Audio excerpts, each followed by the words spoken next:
Hello everyone. So this is the fourth part of the topic alcohols.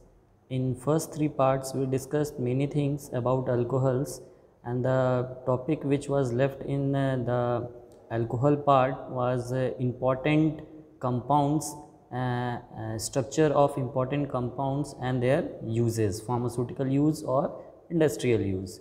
So we will cover that last topic in this fourth part of alcohols. So let's start the lecture. So the first compound which is having alcohol as functional group is ethyl alcohol.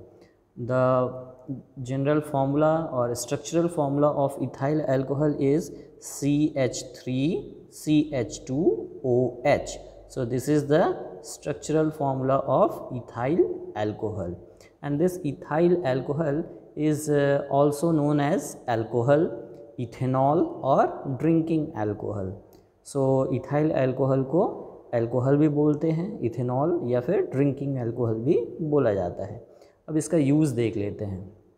So ethanol is used in medical wipes. ये हम सभी को पता है कि कुछ भी medical related operation होता है, एक्टिविटी होती है, तो या तो उससे पहले या तो उसके बाद या तो दोनों, उससे पहले या बाद में इथेनॉल से सैनिटाइज़ किया जाता है.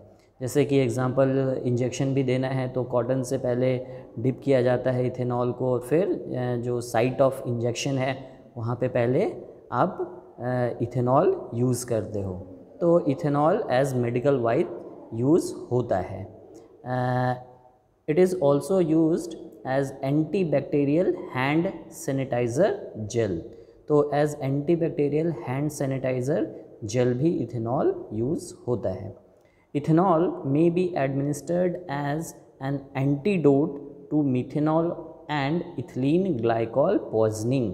अच्छा, ये तो आप लोगों को पता होगा कि जो इथेनॉल है वो तो ड्रिंकिंग अल्कोहल है, उसको ड्रिंक कर सकते हैं, बट मिथेनॉल को नहीं कर सकते. वो हेल्थ के लिए हज़ार्डस होता है, पॉइजनस है वो. तो मिथेनॉल अगर किसी ने गलती से ले लिया है या फिर इथिलीन ग्लाइकोल ले लिया है तो वो एज पॉइजन वो एक्ट करता है बॉडी में. तो उसके एंटीडोट मतलब उसको न्यूट्रलाइज, उसके पॉइजनस इफ़ेक्ट को न्यूट्रलाइज करने के लिए हम इथेनॉल यूज़ कर सकते हैं. तो इथेनॉल का ये भी एक बहुत ही इम्पॉर्टेंट यूज़ है. नेक्स्ट यूज़ देखते हैं. Ethanol is used as CNS depressant. अब CNS डिप्रेसेंट का मतलब सेंट्रल नर्वस सिस्टम डिप्रेसेंट. तो ये सेंट्रल नर्वस सिस्टम को डिप्रेस कर देता है. तो उससे होता क्या है, इट कैन लिफ्ट मूड को अच्छा कर देता है, बहुत अच्छा फील होता है, एंजाइटी कम हो जाती है, टेंशन कम हो जाता है. तो as CNS depressant ethanol use होता है. तो इस रीज़न की वजह से ही बहुत लोग इथेनॉल को मीन्स अल्कोहल ड्रिंक करते हैं. ठीक. नेक्स्ट यूज़ जो है वो है the largest single use of ethanol is as an engine oil and fuel additive. तो एज इंजन ऑयल ये यूज़ बहुत ही ज़्यादा यूज़ होता है, as engine oil and fuel additive. तो ये एक बहुत ही इम्पॉर्टेंट यूज़ है इथेनॉल का. नेक्स्ट है कि इथेनॉल जो होता है वो मिसेबल है वाटर के साथ. तो बहुत ही एज सॉल्वेंट ये बहुत ज़्यादा यूज़ होता है. Good general purpose solvent, as general purpose solvent ये यूज़ होता है. तो इथेनॉल जो है ये फार्मास्यूटिकल इंडस्ट्री में या फार्मास्यूटिकल किसी भी एक्टिविटी में, किसी केमिकल एक्टिविटी में एज सॉल्वेंट ये यूज़ होता है.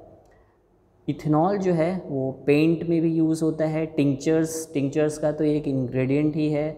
मार्कर्स में यूज़ होता है, मार्कर्स या पेंट में ये डाइल्यूट करने के लिए यूज़ होता है. देन उसके बाद पर्सनल केयर प्रोडक्ट्स जैसे कि माउथ वॉश हो गया, माउथ वॉश में यूज़ होता है अल्कोहल.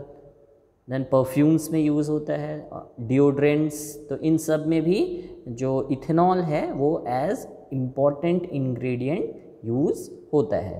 तो ये सारा जो है वो इथेनॉल का यूज़ है. तो बहुत सारे यूजेज जो हैं वो फार्मास्यूटिकल हैं और कुछ इंडस्ट्रियल भी यूज़ हैं इथेनॉल के. तो ये हो गया इथेनॉल के बारे में. अब नेक्स्ट कंपाउंड की तरफ चलते हैं. नेक्स्ट जो कंपाउंड है वो है क्लोरोब्यूटेनॉल। क्लोरोब्यूटेनॉल का ये स्ट्रक्चर है, देखिए ये टर्शरी ब्यूटाइल अल्कोहल में किसी भी एक कार्बन पे जो 3 हाइड्रोजन है उसको रिप्लेस कर देना है 3 क्लोरीन से, तो ये हो जाएगा क्लोरोब्यूटेनॉल। तो ये इसका स्ट्रक्चरल फॉर्मूला है क्लोरोब्यूटेनॉल का। यूज़ देख लेते हैं क्लोरोब्यूटेनॉल का। तो topically along with clove oil as dental analgesic.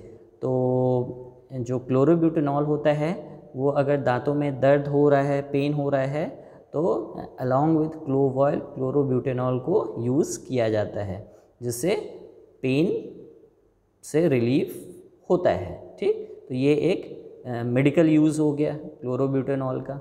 Next है employed as sedative and hypnotics. As sedative and hypnotics भी यूज़ होता है क्लोरोब्यूटेनॉल। नेक्स्ट है used as pharmaceutical aid. As pharmaceutical aid use होता है। अब ये क्यों होता है? क्योंकि due to its antimicrobial, antiseptic, local anaesthetic property. तो इन सब प्रॉपर्टी की वजह से as pharmaceutical aid chlorobutanol use होता है। 5% नेक्स्ट जो यूज़ है वो है कि 5% क्लोरोब्यूटेनॉल सॉल्यूशन जो है वो एज प्रिजर्वेटिव यूज़ होता है in injections, eye drops, mouthwash, gels, creams and ointments. तो इन सब में as important ingredient 5% chlorobutanol solution use होता है। और एज क्या यूज़ होता है? एज प्रिजर्वेटिव यूज़ होता है। तो और अलॉन्ग विद दिस कॉस्मेटिक्स में भी ये एज प्रिजर्वेटिव यूज़ होता है 5% क्लोरोब्यूटेनॉल सॉल्यूशन। तो ये भी एक बहुत ही इम्पॉर्टेंट यूज़ है क्लोरोब्यूटेनॉल का। ठीक, अब नेक्स्ट कंपाउंड देखते हैं। नेक्स्ट है सीटोस्टेराइल अल्कोहल। तो सीटोस्टेराइल अल्कोहल जो है वो इसका ये देखिए स्ट्रक्चरल फॉर्मूला ये है। ये हो गया आपका CH3 CH2 CH2OH। और ये जो CH2 है वो कितने नंबर में होगा? ये देखिए N दिया हुआ है, N इज़ 14 to 16। अब ये 14 to 16 के बीच में अगर है तो वो सीटोस्टेराइल अल्कोहल हो जाएगा। अब सीटाइल अल्कोहल जो होता है उसमें N जो होता है वो 14 होता है। उसी तरह एस्टेराइल अल्कोहल जो होता है वो N जो होता है 16 होता है। तो सीटोस्टेराइल जो हो गया जिसमें N number of CH2 group जो होंगे वो 14 to 16 और उसके बाद यहाँ CH2 फिर OH इधर CH3, ऐसा इसका स्ट्रक्चरल फॉर्मूला होता है। अब सीटोस्टेराइल का यूज़ देख लेते हैं। So it is used in cosmetic industry as opacifier in shampoo. तो शैम्पू जो है वो ओपेक होता है, आर पार नहीं, ट्रांसपेरेंट नहीं दिखता है। तो जो ओपेसिटी आती है that is due to cetostearyl alcohol. तो सीटोस्टेराइल का ये एक यूज़ है। नेक्स्ट एज इमोलिएंट यूज़ होता है। इमोलिएंट मतलब स्किन को स्मूथ सूदिंग इफेक्ट देने के लिए यूज़ होता है। एज एमल्सिफायर यूज़ होता है। थिकनिंग एजेंट यूज़ होता है। तो ये सारे यूजेस हैं। इन सारे प्रॉपर्टीज़ की वजह से ये स्किन क्रीम्स और लोशंस में एज इंग्रेडिएंट्स यूज़ होता है सीटोस्टेराइल। तो नेक्स्ट यूज़ देखते हैं कि सीटोस्टेराइल अल्कोहल जो है वो एज लुब्रिकेंट यूज़ होता है फॉर नट्स एंड बोल्ट्स। अब जैसे ये जो नट्स बोल्ट्स होते हैं वो उसमें रस्टिंग हो जाती है, जंग लग जाता है, तो उसको हटाने के लिए, उसको लुब्रिकेट करने के लिए एज लुब्रिकेंट यूज़ होता है cetostearyl alcohol. And it is an active ingredient in some liquid pool covers. अब ये लिक्विड पूल कवर क्या है? लिक्विड पूल कवर का मतलब ये हो गया कि जैसे जो पूल्स होते हैं, स्विमिंग पूल्स वगैरह, तो उसमें सीटोस्टेराइल अल्कोहल अगर डाल दिया जाए तो वो एक लेयर फॉर्म करता है बिटवीन वाटर एंड एयर। और वाटर और एयर के बीच में एक लेयर फॉर्म करेगा जिसकी वजह से हीट ट्रांसफ़र नहीं होता। अब हीट ट्रांसफ़र नहीं होगा तो सपोज़ समर सीज़न है तो जो पानी है वो गर्म नहीं होगा, वो ठंडा ही रहेगा। तो ये जो हीट ट्रांसफ़र है उसको रोक देता है, तो जिसकी वजह से ये होता है। तो इसलिए ये लिक्विड पूल कवर में यूज़ होता है। समर में पानी गर्म नहीं होगा, विंटर है तो पानी ज़्यादा ठंडा भी नहीं होगा, तो ये हीट ट्रांसफ़र को रोकता है। नेक्स्ट यूज़ है, it is used as an emulsion stabiliser, emulsion को स्टेबलाइज करने के लिए ये यूज़ होता है। ओपेसिफाइंग एजेंट पहले भी बताया है। Foam boosting surfactant, as surfactant use होता है जो कि फोम फॉर्मेशन को बूस्ट करता है। As aqueous and non aqueous viscosity increasing agent, तो विस्कोसिटी बढ़ाने के लिए भी ये सीटोस्टेराइल अल्कोहल यूज़ होता है। इट इम्पार्ट्स इमोलिएंट फील मतलब सूदिंग इफेक्ट देता है स्किन को, तो इसलिए ये ऑयल इन वाटर और वाटर इन ऑयल इमल्शन में यूज़ होता है, और इसके साथ साथ एनहाइड्रस फॉर्मुलेशन में भी इसका यूज़ होता है। तो ये सारे यूजेस थे सीटोस्टेराइल अल्कोहल के। कुछ फार्मास्यूटिकल यूज़ हैं, ज़्यादातर इसमें फार्मास्यूटिकल यूज़ ही है।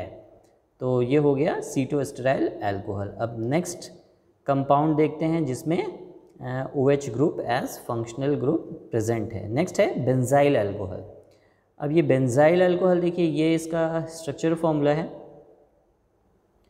ये रिंग है, उसके बाद ये CH2OH, तो इसको बोलते हैं बेंजाइल अल्कोहल। ये फिनाइल रिंग हो गया और इसमें ये CH2OH सब्सटीट्यूशन है, तो ये बेंजाइल अल्कोहल है। अब ये बेंजाइल अल्कोहल जो है वो कलरलेस लिक्विड होता है, जिसका माइल्ड प्लीजेंट एरोमेटिक ऑर्डर होता है। ये तो हो गया फिजिकल प्रॉपर्टी। नेक्स्ट इसका यूज़ देख लेते हैं। जो यूज़ है, तो यूज़ ये है कि benzyl alcohol is used as general solvent for ink, wax, shellac, paint. अब इन सब के लिए वो एज जनरल सॉल्वेंट यूज़ होता है, इंक में, वैक्स में, shellac, paints, lacquers, epoxy resin coating, इन सब में एज सॉल्वेंट यूज़ होता है ये benzyl alcohol. Next used in e liquid for e cigarettes to enhance the flavour. अब ई सिगरेट्स क्या होते हैं? E cigarettes means electronic cigarettes. इसमें क्या होता है, एक पावर सप्लाई दिया जाता है जिसकी वजह से सिगरेट से निकोटीन रिलीज़ होता है, और इसमें ना स्मोक की जगह पे फ्यूम्स आते हैं। वो फ्यूम्स जो होता है वो लिक्विड, माइल्ड लिक्विड ड्रॉपलेट्स के फॉर्म में वो निकलेगा, तो उसमें ये बेंजाइल अल्कोहल यूज़ होता है ताकि जिस फ्लेवर का जो सिगरेट है वो उसके फ्लेवर को एनहांस कर सके। तो ये ई सिगरेट्स में यूज़ होते हैं बेंजाइल अल्कोहल। नेक्स्ट जो यूज़ है, 5% solution is used in treatment of head lice. जो बालों में जो लाइस हो जाते हैं तो उसको हटाने के लिए चिल्ड्रन में यूज़ होता है और एडल्ट्स में। तो चिल्ड्रन ओल्डर देन 6 मंथ, 6 महीने से ऊपर के बच्चों में और बड़ों में ये हेड लाइस को ट्रीट करने के लिए 5% सॉल्यूशन ऑफ बेंजाइल अल्कोहल को यूज़ कर सकते हैं। ठीक, ये भी एक बहुत ही इम्पॉर्टेंट मेडिकल यूज़ हो गया। नेक्स्ट जो यूज़ है, as dye solvent it enhances the process of dyeing wool, nylon and leather. तो अगर डाइंग हो रहा है तो डाइंग प्रोसेस को, कलर जो करते हैं, कलरिंग प्रोसेस को बढ़ाने के लिए बेंजाइल अल्कोहल यूज़ होता है। ऊल को कलर करते हैं, नायलन या लेदर को जब डाई किया जाता है, कलर किया जाता है, तो उसको, उस प्रोसेस को एनहांस करने के लिए, डाइंग प्रोसेस जो कलरिंग प्रोसेस है उसको और अच्छे से करने के लिए, फास्ट करने के लिए बेंजाइल अल्कोहल यूज़ होता है। नेक्स्ट यूज़ है used as photographic developer and as an insect repellent. अब ये एज इंसेक्ट रिपेलेंट भी यूज़ होता है। Then bacteriostatic preservative at low concentration, तो ये भी एक मेडिकल यूज़, फार्मास्यूटिकल यूज़ हम बोल सकते हैं है। तो बेंजाइल अल्कोहल के ये सारे यूजेस हैं, और ये सारे इम्पॉर्टेंट कंपाउंड्स थे, जिसमें कि फंक्शनल ग्रुप जो है वो आपका OH मतलब अल्कोहल है, और ये अल्कोहल की कैटेगरी में आते हैं। और इन सब का बहुत सारा फार्मास्यूटिकल यूज़ है, मेडिकल यूज़ है, इंडस्ट्रियल यूज़ है, तो वो हम लोगों ने आज डिस्कस किया है। तो ये सारे जो कंपाउंड्स है ये बी फॉर्म के सिलेबस में था, इसलिए इसको डिस्कस किया गया है। तो नेक्स्ट लेक्चर में हम लोग एक नए टॉपिक के साथ फिर लेक्चर को स्टार्ट करेंगे। तो आज के लिए फिर इतना ही। Thank you very much.